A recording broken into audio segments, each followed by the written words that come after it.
Bueno, yo lo conocí a Daniel Gerold, que es el ingeniero que ustedes van a ver ahora aquí delante de la cámara y cuya historia profesional se contó sucintamente en la presentación. Lo conocí en el año 2003. Recién había llegado Kirchner al poder. Y me dijo algo que para mí fue, en materia energética, una guía para seguir todo el periodo Kirchner, que es: la oposición a Kirchner va a ser el gas. Y se cumplió ese pronóstico. A mí me gustaría hablar ahora con Daniel Gerold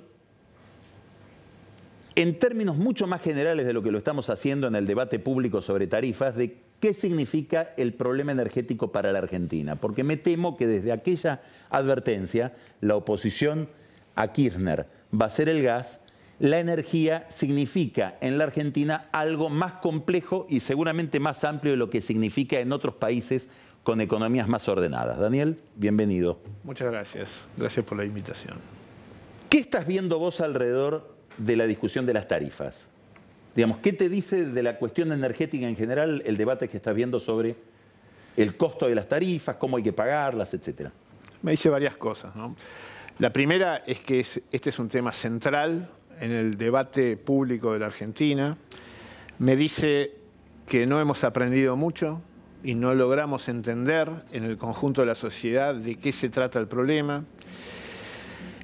Por un lado tenemos el gobierno, que de algún modo tiene alguna idea más clara y que no acierta a transmitir al resto de la sociedad la importancia que tiene esto.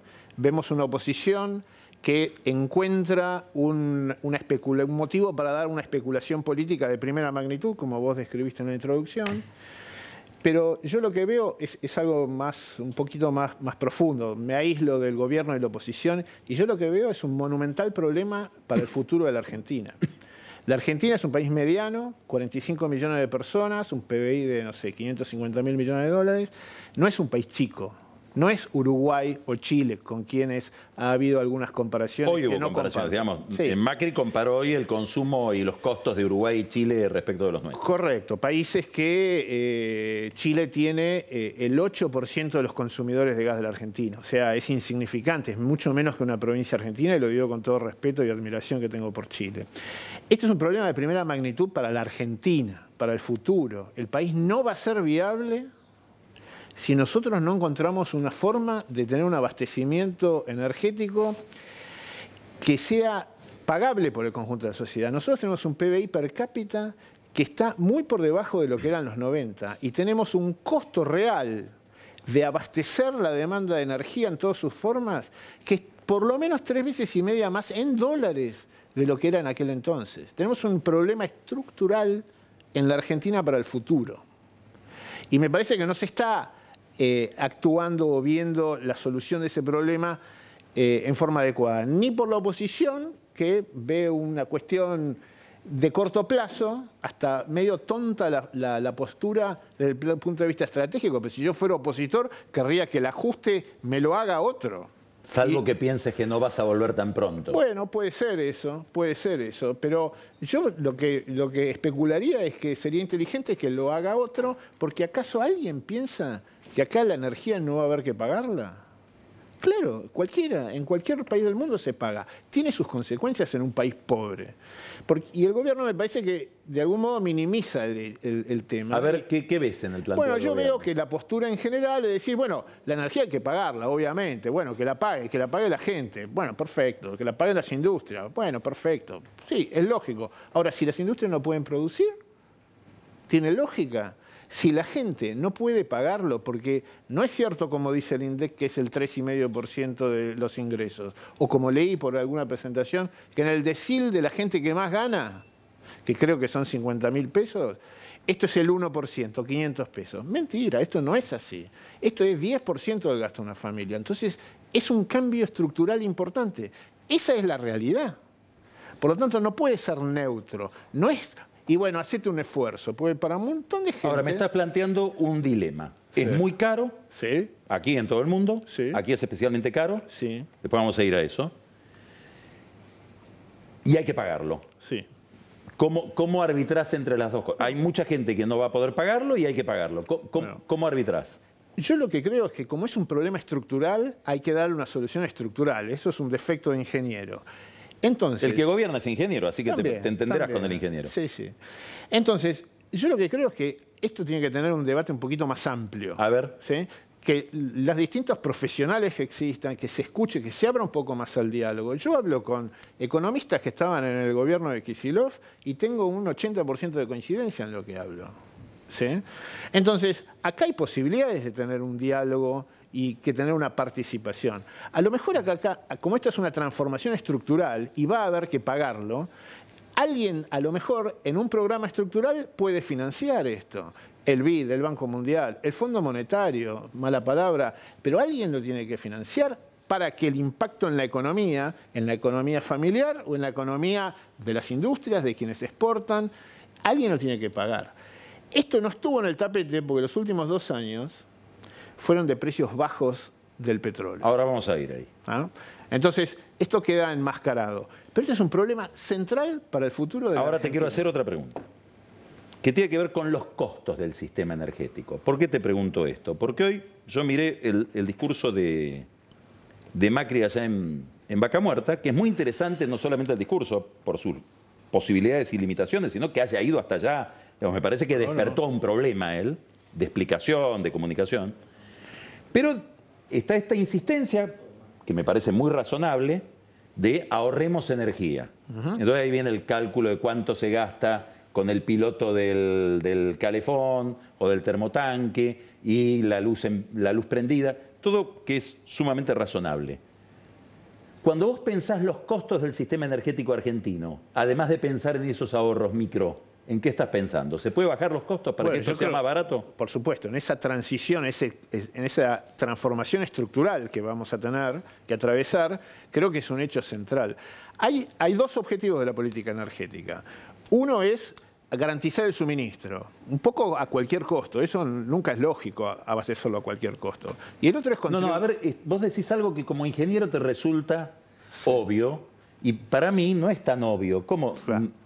Si yo ¿Cómo tengo, no me vas a garantizar por ejemplo, el suministro? Yo te doy un dato. Si yo tengo en las horas de las 3 de la tarde de verano, durante 5 días, una demanda de 26.000 megawatts, y yo entonces tengo para abastecer esas 2 horas por día, 5 días, yo tengo que invertir miles de millones de dólares por año y que después uso y me sobra el 40% como sobra hoy. A lo mejor hay otra forma. Hay que ahorrar en esas horas y ahorrarme los miles de millones de dólares, porque yo estoy en emergencia, tengo una transformación estructural que hacer. Entonces yo no puedo abastecerla a cualquier costo. Nosotros salimos en febrero del 2016, hubo días de corte de electricidad, como hubo muchísimos durante el gobierno anterior, por efecto de la distribución de una serie de cuestiones más de menor costo y más de corto plazo, que se van a arreglar y se están arreglando. Pero no a nivel macro, porque a nivel macro el orden de magnitud de lo que cuesta es 10 veces más que arreglar un tema de que se recalientan los cables.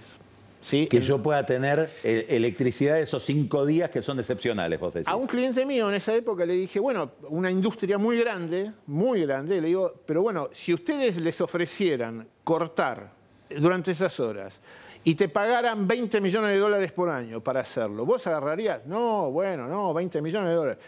¿Y 30? Bueno, 30 puede ser. Bueno, entonces ese análisis hay que hacerlo, optimizar. El gobierno anterior tenía eso en mente, medio brutal, porque levantaba el teléfono y decía, vos cortás. Bueno, no. ¿A quién le decía vos cortás? A las industrias. ¿Sí? No producís. Bueno, eso se puede estructurar.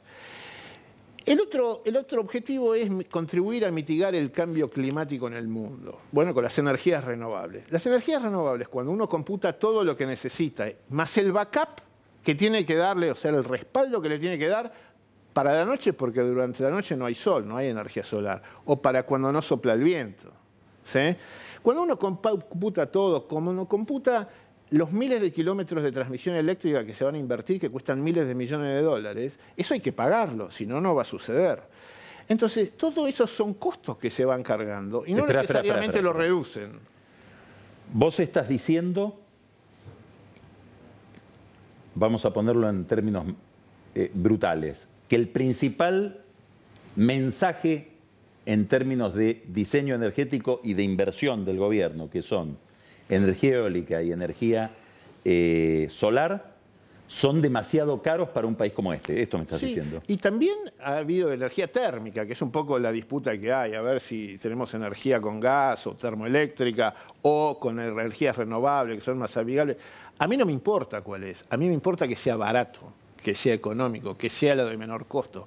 No puede ser que no haya un objetivo explícito ahora, que sea reducir el costo del La cuestión de la contaminación y todo eso lo pasás de lado. Bueno, la verdad que no es muy evidente y la verdad es que en el mundo se consume, la energía eléctrica tiene 25% de lo que se genera es con carbón. Nosotros no tenemos nada, es 1% como mucho, ¿sí? Entonces todos los países que nos dan lecciones de cómo cuidar el medio ambiente, países ricos en general, para ser competitivos tienen energía más barata, porque no hay ninguna duda que la energía es una variable competitiva en cualquier país del mundo.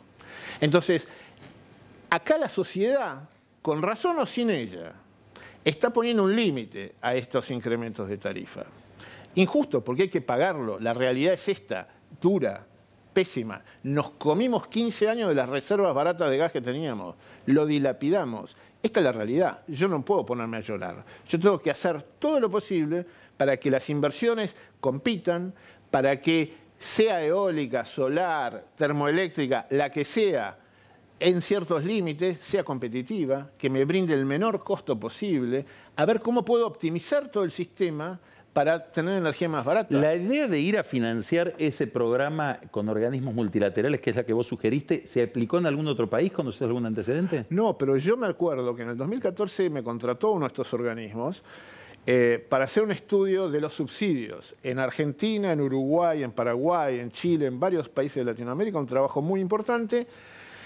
Y un poco lo que ellos querían ver era cuál era el descalabro económico que había por causa de los subsidios y ver qué se podía hacer. Y yo no encuentro nada mejor para un país que alguien financie esta reducción de impuestos que se quiere hacer, que enhorabuena que se haga en las provincias, en los municipios, también en la nación, donde algunos IVA son del 27%. ¿Cómo que no hay margen para bajar? Y que se haga algo, que se financien las obras que me reduzcan el costo energético, ¿sí? Para que tengamos un país viable. No vamos a tener los costos bajos que había en los 90. Eso se fue, desapareció. El petróleo vale hoy 4 veces más en dólares de lo que valió el promedio de toda la década del 90, que era 18 dólares. Hoy, ahora, está tocando 75 dólares el barril. Te quiero preguntar ahora sobre petróleo. Y solamente decir una cosa. Nosotros no controlamos ese precio. Espera, no, es que vamos a ir ahí. No te adelantes. Macri hoy eligió vaca muerta para enviar su mensaje energético. Podría haber ido a un parque eólico, a un parque fotovoltaico. ¿Qué es vaca muerta? ¿Cuánto hay de mito? ¿Cuánto hay de realidad? ¿Cuánto hay de la Argentina potencia? Bueno, hubo ese mito de la Argentina potencia que nosotros habíamos descubierto algo que situaba a Neuquén casi como Arabia, lo dijo la expresidenta, ¿no es cierto? Bueno, este es un recurso que tiene la capacidad de producir gas y petróleo en cantidades muy extensas si hay un monto de inversión descomunal para los términos históricos de la Argentina, y somos eficientes y hay mejoras y la tecnología se aplica como para aumentar la productividad. ¿Podrías, cuando decís un monto descomunal, dar una cifra que uno se pueda dar imaginar de qué? Nosotros, para poder desarrollar eso, necesitamos invertir en ese recurso de 5, 6, 7 mil millones de dólares por año para que nos sirva, no para maximizar el potencial. Es una gran ventaja porque no se me ocurre otro rubro de la economía donde podamos invertir tanta plata grande si alguien quiere invertirla. Y este recurso, los resultados técnicos que están obteniéndose ahora, yo diría, ya desde principios del 2015, cuando se cambia un poco las estrategias, cuando otras empresas, aparte del esfuerzo que había hecho YPF, se suman y prueban otras cosas de avanzada, y están teniendo productividades y resultados que superan lo que hay en Estados Unidos. ¿Cómo? superan lo que se verifica en Estados Unidos. Contá qué pasa en Estados Unidos con el shale, con cosas como Vaca Muerta. Bueno, es un boom. Eso le permitió duplicar la producción y transformarse en el primer productor mundial en el lapso de una década a Estados Unidos. ¿Primer productor mundial de qué? De petróleo. De petróleo. ¿Sí? De tener tanto gas que no saben qué hacer y revertir la importación de gas que tenían a través de gas natural licuado, que es lo que hacemos nosotros en invierno, a exportar, producir gas natural licuado y exportar al mundo. Ahora, compárame, ¿en qué condiciones trabaja una empresa en ese contexto americano? Vamos a poner Texas, y una empresa que trabaja en Vaca Muerta. Bueno, tiene un costo laboral mucho menor, no porque gane menos la gente, sino porque tiene una gran flexibilidad laboral. Tiene más compañías de servicio, porque hay mucha más competencia, por lo tanto tienen costos menores. Tiene un acceso a capital mucho más reducido que el que hay en Argentina, y tiene un régimen fiscal que le permite amortizar, o sea, deducir de impuestos en el año, en el mismo año que se devenga, un monto muy considerable, mucho más grande. Eso es Texas, por decir un lugar. Bueno, eso es Estados Unidos para el petróleo y el gas, que desde la época de Roosevelt, en el New Deal, encontró que podía dinamizar su economía dándole incentivos fiscales para que haya mucha más inversión en producir petróleo y gas. Esto que durante 2 años quedó olvidado en Argentina porque importar hasta ayudaba, ¿viste? Porque sostenía el dólar, hoy empieza a ser otro tema. Porque hoy vamos a tener que importar más energía si tenemos un invierno promedio, el pasado fue templado. Los precios del petróleo valen a eso quiero ir. 45% bueno, última dólares pregunta. Más. Ese es un dato que no estamos registrando, me parece, en el debate público aquí en la Argentina, que es ¿qué pasó con el precio del petróleo en el último año? Subió 45%. Bueno, ¿eso cómo afecta a la Argentina? No solamente al precio de los combustibles, al fisco, que está muy involucrado con el tema energético. Es una gran paradoja, porque nosotros vamos a tener que importar más, unos 2.000 millones de dólares más que lo que se podía haber pensado, pero inmediatamente eso es un mayor costo de lo que tenemos que importar y por lo tanto necesita aumentar las tarifas estas que tenemos todo este debate más. Como hubo una devaluación en el medio, en pesos es mucho más. Entonces, esto nos produce un desequilibrio permanente que tenemos que cortar de cuajo, pero a la vez es una enorme oportunidad. Porque si los precios son altos y nosotros tenemos los resultados que el presidente de algún modo hoy transmitió el mensaje de que Vaca Muerta puede ser una gran oportunidad para la Argentina. ¿Qué te pareció el mensaje de hoy? No, me pareció bien desde lo simbólico, ¿no es cierto? Yo puedo discrepar en algunos datos de lo que mencionó y puedo no estar de acuerdo en algunos otros. Pero me parece que el mensaje es la primera vez que veo que dice, acá tenemos un problema, acá tenemos que trabajar todos, cada uno tiene que poner una parte, hay que dialogar un poco más, no lo dijo, pero me parece que es lo que subyace ahí, señala un norte que decir Vaca Muerta por referenciar algo. Acá hay que producir más. ¿Se puede? Bueno, ahora se puede. Tenemos un recurso que muestra que podemos hacerlo. Se encuentra la forma en que se puede hacer, se aumenta la producción cuando existen las condiciones para que se invierta, podría aumentar mucho más, podríamos exportar petróleo en 2, 3 años, podríamos atraer inversión directa extranjera en vez de conseguir deuda y préstamos y todo, conseguir inversión real que se entierre acá. Ahora, cuando yo veo que la oposición me hace un juego así, entonces, ¿yo qué voy a pensar? ¿Y si gana la oposición, qué me van a hacer? ¿Qué voy a tener precio? ¿Me van a romper todos los contratos que hay? ¿Qué es lo que van a hacer? Pero cuando veo que la propia coalición, la coalición cívica o el radicalismo, me plantean un tema de esta magnitud y rompen de algún modo el status quo y cuestionan lo que se ha hecho en política energética, mal, bien, bueno, yo me lleno de dudas. Pero existe una gran oportunidad, porque la verdad es que hay una oportunidad de negocio, ¿sí? Y yo quiero recordar algo que creo que es una buena lección. La inversión extranjera más grande de toda la historia de la República Argentina en el menor tiempo de análisis la hizo Chevron en Vaca Muerta con YPF, que ingresó en el orden de 4.000 millones de dólares en 2 años y medio con el gobierno anterior, porque se dieron condiciones. Entonces, yo no puedo creer que la clase política argentina no logre encontrar 3 o 4 puntos de apoyo y de consenso para un problema que es estructural para la Argentina. no la va a hacer viable, porque nadie va a venir a poner una fábrica de nada en Argentina si nosotros no tenemos resuelto esto a un precio lógico. Y nosotros, directa e indirectamente, competimos contra Estados Unidos, que hizo una mega reforma fiscal donde bajó los impuestos en forma descomunal. Lo pueden hacer ellos, no nosotros. Tienen recursos, bueno, nosotros tenemos que reaccionar o ponernos a llorar. Y ponernos a llorar no es la solución, sobre todo teniendo posibilidades. Lo que más falta no son recursos, es diálogo. Este es un país que no habla, la gente no habla, los gobiernos, me independizo de este o de cualquier otro, no habla. Se gana el gobierno que saben todo. La oposición tampoco habla, no hablan entre ellos. No se hace un país así, no se hace un país así. Daniel. Muchas gracias. Veo que la ustedes. oposición sigue siendo el gas o algo parecido. Muy, muy parecido. Es más sofisticado porque ahora es gas, la electricidad y los costos. Muchas gracias, Daniel. De nada. Vamos a un corte y enseguida Marcos Buscaglia, recién llegado desde Washington, donde participó de la reunión del Fondo Monetario Internacional. Vamos a hablar de esa reunión.